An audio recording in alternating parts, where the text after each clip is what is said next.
Hello viewers, स्वागत है आप सभी का मेरे यूट्यूब चैनल स्कूल ट्यूशन गुरुजी में। आज हम बात करेंगे कार्यपत्रक 35 की, जो कि 30 नवंबर के लिए जारी किया गया है। कक्षा 7 का विज्ञान विषय कार्यपत्रक है। बच्चे अपना नाम लिखेंगे, अपने कक्षा अध्यापक का नाम लिखेंगे। बच्चों, हमारा पाठ चल रहा है प्रकाश, और आज हम पढ़ेंगे इसमें प्रकाश के परावर्तन के बारे में। तो चलिए बच्चों, देखते हैं, जानते समझते हैं कि आज के कार्यपत्रक में आपके लिए क्या खास और आज का कार्यपत्रक आपको क्या बताना चाहता है। तो बच्चों, क्या कह रहा है कि 7वीं कक्षा का एक बच्चा है जिसका नाम है अमन।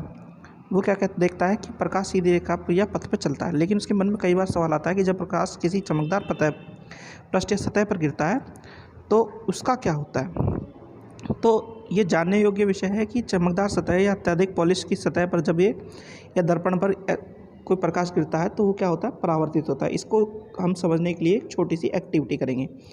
ठीक है बच्चों, गतिविधि करेंगे। गतिविधि में करना क्या है बच्चों, आपको सामान लेना है।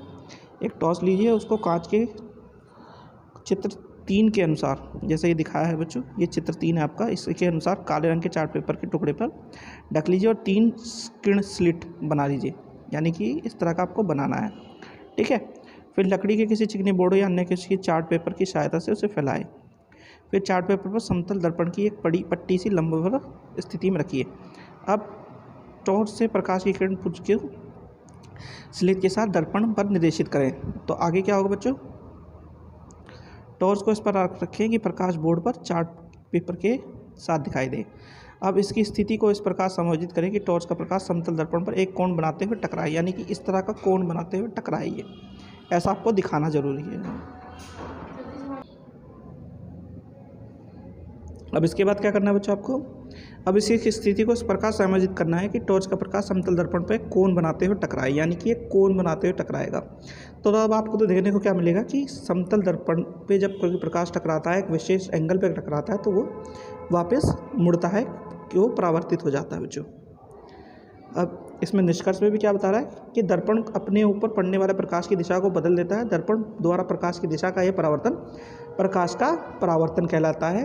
उपरोक्त के लाभ में हमें दर्पण का से प्रकाश का परावर्तन एवं परावर्तित प्रकाश दोनों दिखाई देते हैं, यानी कि एक क्या हुआ, एक तो प्रकाश हमने डाला और एक दूसरा परावर्तित हो गया। ठीक है बच्चों, इसे दोनों दिखाई देंगे इसमें, जैसे कि दिखाई दे रहा है ना।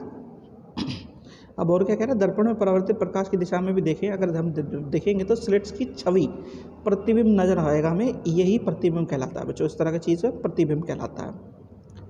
अब जरा प्रश्न उत्तर देख लेते हैं बच्चों। सबसे पहला, प्रकाश के परिवर्तन से आप क्या समझते हैं।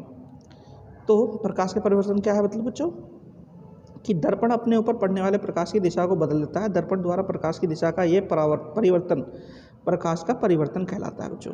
तो यही आपका आंसर 1 है बच्चों। प्रश्न नंबर 2 है, चमकदार पृष्ठ के कोई 2 अन्य उदाहरण लिखिए। तो आपके पास बहुत सारे उदाहरण हैं बच्चों, जैसे कि आपकी नई चम्मच हो गया या कोई बर्तन हो गया। उसके बाद आपका जो कांच होता है, जो कि आपकी कहाँ पे लगता है, आपकी खिड़कियों वगैरह में लगता है। इस तरह की चीज़ें आपको देखने को मिल सकती है और आप लिख भी सकते हैं। अच्छा, बहुत से बच्चे कड़ा पहनते हैं, घड़ी पहनते हैं, वो भी चमकदार पृष्ठ का उदाहरण है। चलिए बच्चों, अगला प्रश्न देखते हैं। अगला प्रश्न है, प्रतिबिंब किसे कहते हैं।